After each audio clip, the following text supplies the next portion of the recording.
दूसरा बहन के भाई कुत्ता, तीसरा कुत्ते की योनि कुत्ता, और चौथा गुरु के साथ गुरु की जो झूठी जाठी अनाप शनाप आंख के वो कुत्ता।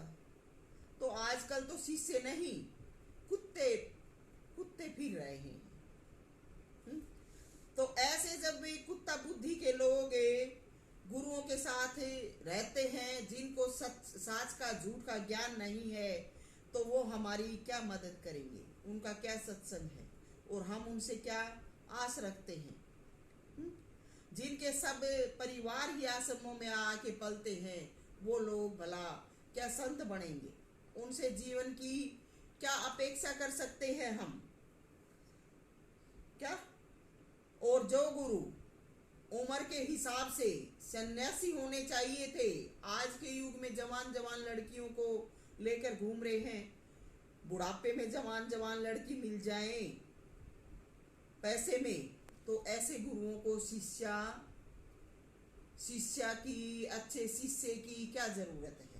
उनका समय उनमें अच्छी तरह से बीत जाता है और पैसा उनको ऐसे मिल जाता है। तो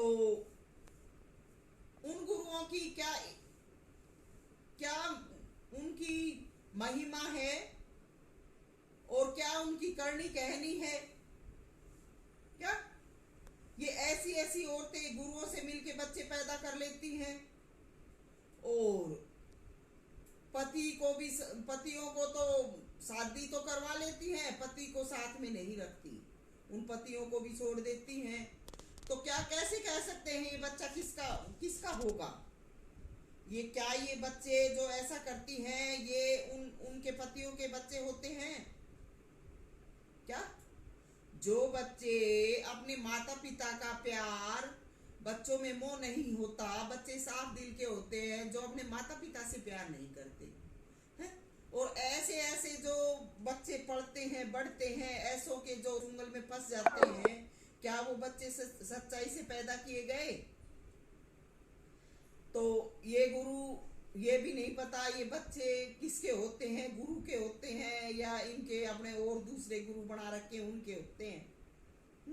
और ये जो गुरु बने से इनकी अपनी संतान तो कहीं कुछ करती फिरती है और ये गुरु अपनी नई पत्नी बना लेते हैं और उनका वो बच्चे पैदा हो जाए तो इनका अपना अच्छा जीवन गुजरने लगता है क्या। इनको कौन सी शिक्षा चाहिए, क्या चाहिए, कौन धर्म, कौन शिक्षा, कौन सत्संग, कौन इज्जत। तो ये गुरु हैं आजकल के क्या। इनको तो पैसा चाहिए और पैसे से इनसे कोई भी कारनामे करवा लो, क्योंकि इनका राज पैसे की वजह से चल जाता है। और गुणवान ज्ञानी व्यक्ति पैसे की कमी के कारण चाहे कितने भी महान है, कैसे भी हैं, पत्थर माने जाते हैं। ऐसे गुरुओं को और ऐसे इनके शिष्यों को कोई लाज शर्म नहीं है, नीची गर्दन कर लेते हैं, कोई ईमान धर्म नहीं है। जाओ भाई इनके पास, खूब देंगे खाने पीने को, खूब रखेंगे साथ में, क्योंकि पंथ जो चलाना है। लेकिन मैं कहती हूँ क्या ऐसे गुरुओं के साथ रहने से, ऐसा संग करने से हम तिर जाएंगे क्या। सविता राधा स्वामी कहती है कि सुधरो, संभलो। जब कोई बिगाड़ होता है और जहां मैं आती जाती हूँ तो मेरी तरफ देखते हैं, अरे मैं जो चेता रही हूँ क्या मान रहे हो, मैं जो चेता रही हूँ, सावधान कर रही हूँ, क्या ये सब अपने जीवन में अपनाने की कोशिश कर रहे हो या अपना रहे हो। तो बुरा होता है तो फिर मेरी तरफ क्यों देखते हो। अच्छा कर्म ही तो मदद करता है, और जब कर्म ये अच्छे नहीं है तो दोषी तुम स्वयं हो। बात उस समय की है जब हम बच्चे थे, पढ़ते थे स्कूल में, तो हमारे गांव में आर्य समाजी भी आते थे और एक हमारे वो चमार जाति के ही थे। तो उनके एक कोई बाबा आता था दिल्ली से, तो उनके घर में लोग बाग कहते थे, वो कथा कीर्तन होता था। तो उसमें जो उनको मानते थे उनके साथ उठ बैठती हो जाते थे। तो एक औरत जाट जाति की थी, वो उनके घर जाती थी। तो देखा कि कुछ दिन बाद वो फांसी लगा के मरी। अब ऐसे जब कांड हो जाता है तो दुनिया में बातें तो चलती हैं। अब वो तो मर गई, अब वो पहले से उसका घरवाला मरा हुआ था और वो फांसी लगा के मर गई।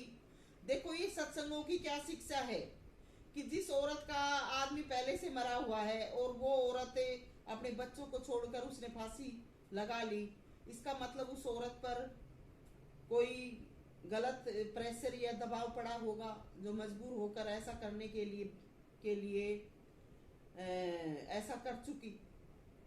तो उसके जो बच्चे थे, एक बहन और भाई था, वो हमारे साथ पढ़ते थे।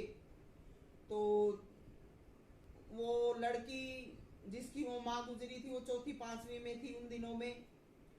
तो फिर हम बच्चे बच्चे उनकी गरीबी को, उनकी हालत देखकर हमें तरस आता था। हमने इकट्ठे, वो कहती थी कि मेरे मौसी और जो चाचा हैं वो हमारी फीस नहीं देते हैं, हमें खाना नहीं देते हैं। तो हम सब लड़की आपस में सुनती थी उनकी बातों को। तो हम फिर उनकी फीस इकट्ठी, सब बच्चे अपने घर से फीस के साथ एक एक रुपया 50 पैसे कुछ ऐसे ऐसे लाने लगे। फीस हम ज्यादा मांग लेते घर से कि हमारी फीस इतनी लगेगी, तो हमारे माँ बाप हमें दे देते थे। और उस पैसे से, जो पैसा इकट्ठा होता था, उस पैसे से उनकी कॉपी किताब, उनके कपड़े, उनको सब सामान दिया जाता था। तो ये बात हमारे जो उस समय के टीचर थे वो भी कह के करवाते थे कि फीस के साथ भाई सबको एक एक रुपया ज्यादा लाना है। तो ऐसा हम करते थे। ऐसा करके उन बच्चों का पढ़ाई लिखाई पालन पोषण हुआ।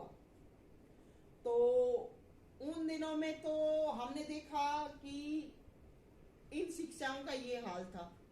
लेकिन बच्चे थे, हम कुछ बोल नहीं पाते थे, कुछ कह नहीं पाते थे।